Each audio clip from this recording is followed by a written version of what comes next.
Hello, welcome, and thanks for joining us on this edition of News 2. I'm Sandra Gumansing. Some sad news to report in our top story. A female minor was found dead Thursday on St. Croix.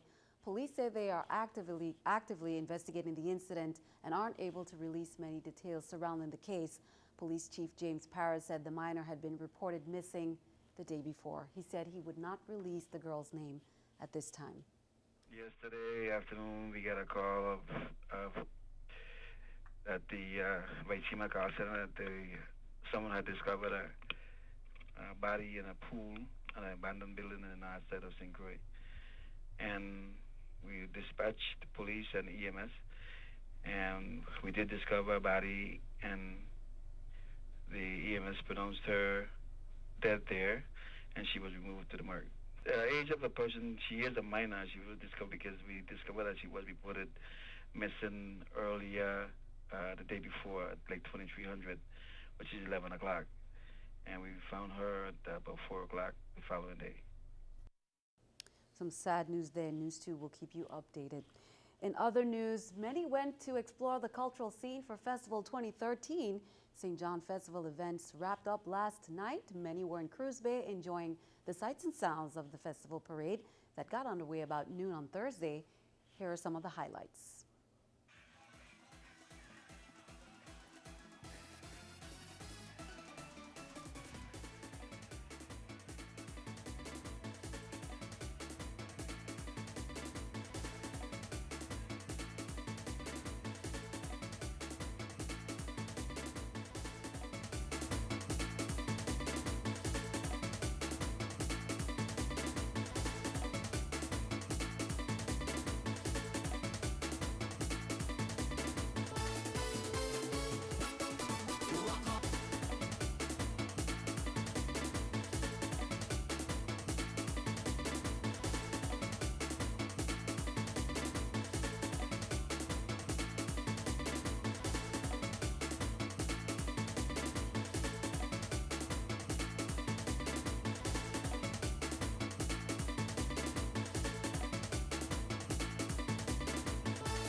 And a fun time was had by all. St. John Festival Parade entry winners will be announced next week. Meanwhile, kudos goes out to the Festival and Cultural Organization of St. John. They say big plans are already underway for Festival 2014 and gave us a peek into what we can expect as they prepare for the 60th celebration.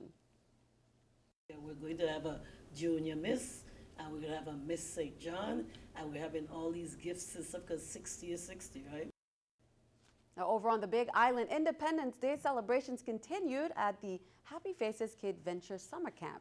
Students paraded around the school's grounds dressed in red, white, and blue for a belated July 4th celebration. Parents stopped by to watch from the tiniest tots to the most precious preschoolers march and prance to local Quail Bay music.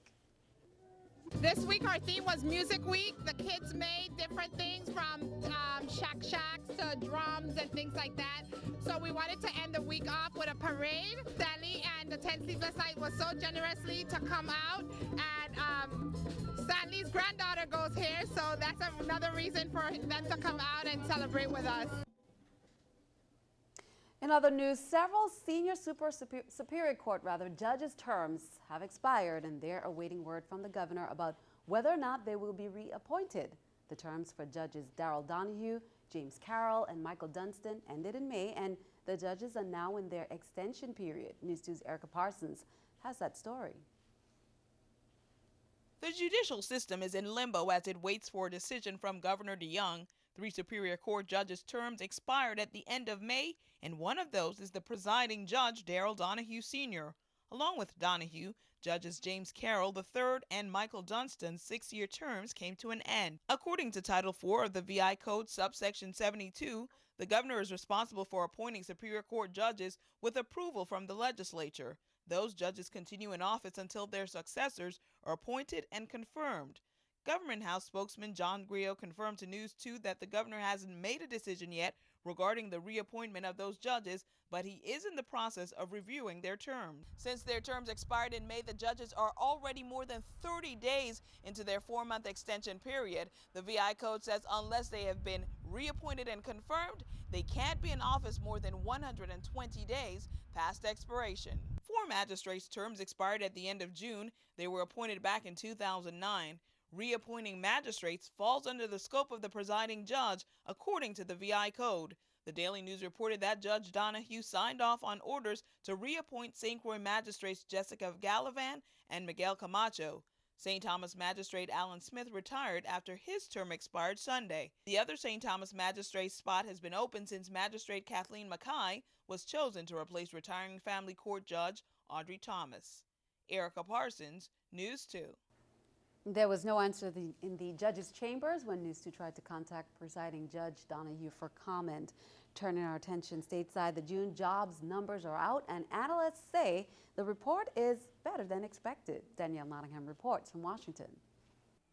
It's Sean Koppelman's job to find other people work, and for a while, business was very slow. I can be responsible for upwards of 40 to 50 permanent placements. In 2008 to 2009, I placed 6 people. Now Koppelman sees business picking up. Second quarter has been a lot busier. My clients tell me that they have big plans to continue this hiring. The latest jobs report shows the economy added another 195,000 positions in June, but the unemployment rate remained unchanged at 7.6%. because more people who've been out of work started looking for jobs again. Republican lawmakers say the Obama administration is still holding back job growth, but the White House insists the new numbers are proof the economy continues to show steady improvement. The economy has added about 200,000 jobs a month so far in 2013. Economists say that pace will really have to pick up to cover the number of Americans entering the job market.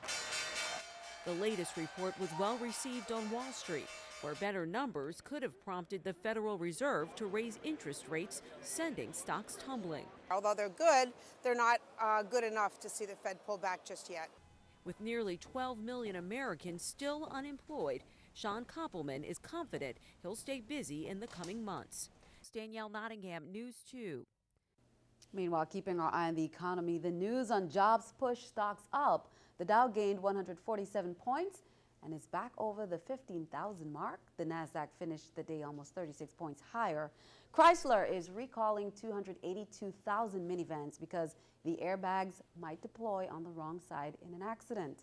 A software problem is the cause. The affected vehicles are all 2013s and include the Dodge Grand Caravan, Chrysler Town & Country, and Ram Cargo Van. This is the New York Stock Exchange with Scotiabank Stock Market Watch. Everything up. The Dow 147, Nasdaq 35, S&P 16. Coming up on News 2, why did the Department of Licensing and Consumer Affairs seize 10 video slot machines from Frederickstead bars on St. Croix? That's coming up next. We'll be right back.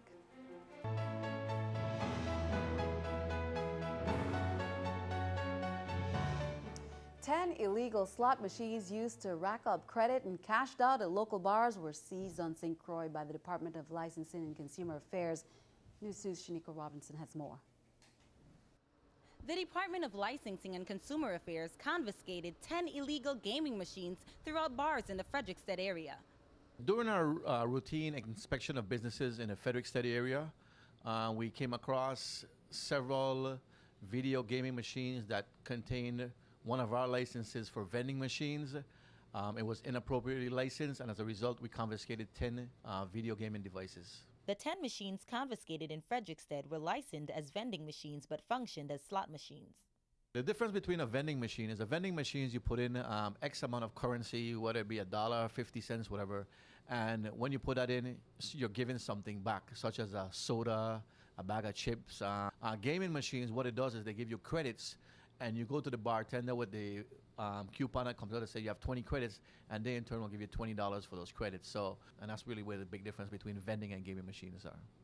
All 10 machines were licensed by the same individual, even though they were scattered throughout different bars.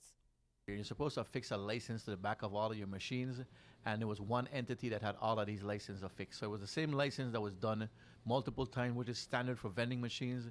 But again, these were gaming machines, not vending machines. Bar owners were not penalized for having the machines in their establishments, but the issue of illegal machines is something that the Casino Commission and the Attorney General's office have taken up recently. We did one citation for $500. Yes, we can perhaps revoke or suspend the license, and we're exploring those avenues now. Actually, we can fine that individual $500 for each location this was placed in, and we're also exploring that avenue now also. Shaniqua Robinson, News 2. The Department of Licensing and Consumer Affairs noted that there may be more machines in bars throughout Frederiksted, but hopefully the confiscation of these 10 machines sent a message. The resourcefulness and tastiness of mangoes will be on full display this weekend at the 17th Annual Mango Melee and Tropical Fruit Festival on the Big Island. It all goes down at the St. George Village Botanical Garden. That's on Sunday from noon to 6 p.m. This popular event helps develop a greater appreciation for mangoes and other tropical fruits. It also educates the public about growing them and the many ways they can be used. It's not all business, though. There is also plenty of fun. The coveted crown of the 2013 Mango Eating Champ will also be up for grabs. Affectionate, playful, and only 50% off. Our pets of the week are up for adoption. If you have ever considered a pet, now may be the time to go on out to the Humane Society. Meet Max and Avalon, both 3 months old and obviously very good friends.